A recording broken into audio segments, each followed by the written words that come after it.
Hello guys, ndabasuhuje kandi mbifuriza kugira ibihe byiza.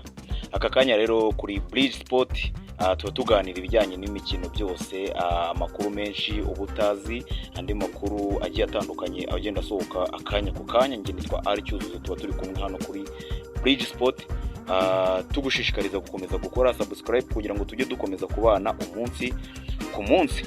Aka kanya rero hari umugabo udasanzwe uzwi cyane izina, ariko muri iyi minsi asa nkaho yamenyekanye cyane. Uyu uramuzi, bamwita Yassine Cheuko. Ushobora kuba iryo zina utarizi, ariko reka musobanurire muri makeya uko uyu mugabo uwari we n'ahahuriye n'umupira w'amaguru muri rusange. Ku itariki 30 z'ukwezi kwa gatandatu muri 2023 nibwo Lionel Messi, uyu yari umukinnyi w'ikipe ya Paris Saint-Germain yo mu gihugu cy'Ubufaransa, nibwo yasoje amasezerano yarafitanye n'iyi kipe. Inkuru rero z'uyu mugabo Lionel Messi, uyu munyargentine w'umunyabigwi, zaje kumwerekeza mu ikipe yo muri Amerika, ni ikipe ya Miami, Inter Miami. Uyu mugabo rero kuri izi tariki byaje gutangazwa ko arangije amasezerano n'ikipe ya Paris Saint-Germain, bitangajwe n'uwari umutoza we icyo gihe ni Christophe Galtier. Nibwo yaje gutangaza ino nkuru, abantu bayisamira hejuru cyane.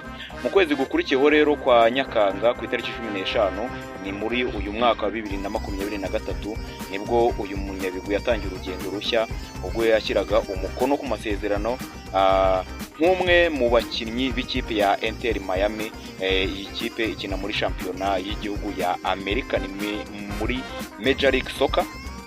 Uyu mugabo rero akaba yarashyizeho amasezerano azageza mu 2025. Akigera muri iki gihugu rero yari inkuru idasanzwe ku isi hose, by'umwihariko mu batuye Leta Zunze Ubumwe za Amerika. Babifashe nk'ibintu bikomeye cyane. Niwe muntu wari uhagurukije abakomeye ndetse n'ibyamamare bakajya kumureba mu mikino itandukanye yagiye agaragaramo muri kino gihugu. Mu gihe amazeyo kimwe mu byakomeje kuvugwa cyangwa se gutungura abantu benshi cyane ku isi, byakomeje kugenda bitangaza abantu, ni umurinzi we cyangwa se umushinzwe gucunga umutekano wa Lionel Messi. Uyu mugabo bamwita Yassine Cheuko. Uyu ahora amucungiye umutekano, haba ku manywa habe nijoro, agomba guhora amucungiye umutekano. Uyu Yassine Cheuko rero ushobora kuba utaruzi izina rye, ariko byanga byemera ifoto ye ushobora kuba uyizi, warayibonye mu minsi yashize ari gucungira umutekano uyu mugabo rero Yassine Cheuko. Ubundi ni muntu ki? Niba utari umuzi, kujya umubona yirukanka mu kibuga ajya kureba acungira umutekano Lionel Messi yari mu gihugu cya Amerika, ngiye kukunyuramo muri make umenye Yassine Cheuko ni muntu ki, ubusanzwe akora iki, Messi ataraza muri iki gihugu yari muntu ki, yakoraga iki, ese n'ukubera icyo amurindiye umutekano. Reka nkunyuremo muri makeya umenye Yassine Cheuko uko ateye n'uburyo akomeje gukora kano kazi ke. Amakuru menshi rero avuga ko ubwo Lionel Messi yagaragaraga muri Amerika, ubuyobozi bw'ikipe yari agiyemo bwagaragaje ko akwiye umutekano we wihariye nk'umwe mu bakinnyi bakomeye. Umwe mu baherwe b'iyi kipe ya Inter Miami rero akaba na perezida wayo ni David Beckham. Uyu mwongereza muramuzi, nawe yakinnye umupira w'amaguru, yaje kuza kumurangira umurinzi ugomba gucunga buno mutekano we. Zimwe mu nshingano ze rero ni ukurindira hafi Lionel Messi, agacungira hafi intambwe ze, ndetse ibi kandi akabikora yaba mu kibuga cyangwa hanze yacyo, akabikora amasaha 24 y'umunsi.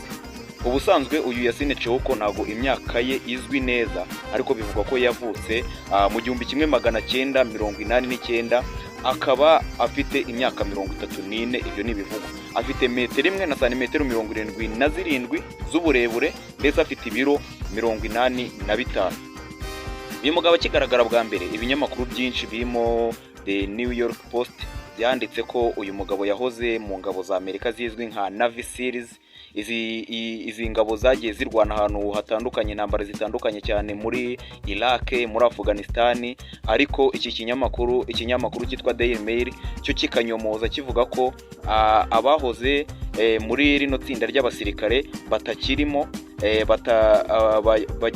Bagitangarije ko abagaragaje ko abari bari muri rino tsinda baje kugaragaza ko baje gutangariza kino kinyamakuru ko Yasine atigeze aba umwe muri bo, mbese iki kinyamakuru cyo cyitwa Daily Mail cyaje kibinyomoza. Gusa amakuru ahamye ya Yasine Cheuko agaragaza ko ari umuhanga mu bijyanye n'imikino njyarugamba irimo za taekwondo ndetse n'iteramakofe. Umunyamakuru ikinyamakuru La Nación cyo muri Argentine cyo kivuga ko uyu Yasine Cheuko afatanya n'irindi tsinda rigari ry'abantu 50 mu kuzuza inshingano zo kugenzura umutekano wa Lionel Messi ndetse bakamurindana n'umuryango we wose. Bivugwa ko uyu mugabo ahembwa miliyoni 3 z'amadolari y'Amerika ku mwaka. Urumva ko ari mu bahembwa neza cyane. Amenyekana cyane rero, amenyekana uyu mugabo hari ku itariki 4 z'ukwezi kwa 9 muri 2023 ni ku mukino Messi yatanzemo imipira 2 yavuyemo ibitego byatsinzwe na Jordi Alba ndetse na Leonardo Campana. Uyu ubwo iyi kipe ya Inter Miami yatsindaga iyi Los Angeles ibitego 3-1 nibwo uyu mugabo yaje kumenyekana hari ku itariki 4 z'ukwezi kwa 9 2023.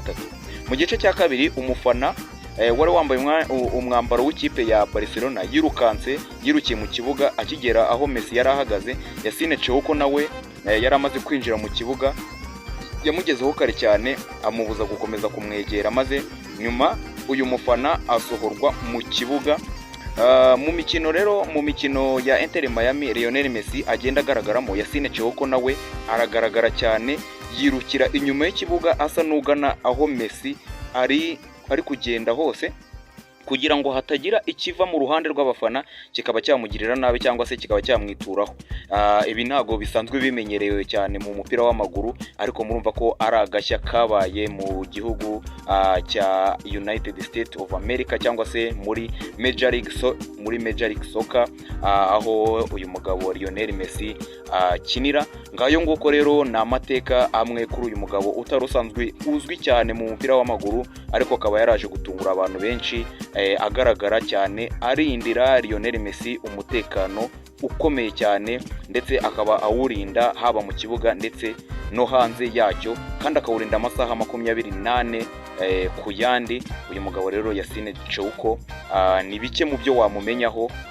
Uzakomeza kugenda wumva byinshi bimuvugwaho, byose uzabikurikira hano kuri Bridge Sport. Reka ngushimire, mwifurize gukomeza kugira ibihe byiza. Ngiye nitwa Ari Cyuzuzo. Ukomeze kugira ibihe byiza, ukomeze gukurikira Bridge Sport, amakuru menshi agiye atandukanye y'imikino agenda kugeraho uko umunsi ugenda uza n'undi ukurikiraho. Reka dukomeze kubana mu yandi makuru yandi agiye atandukanye.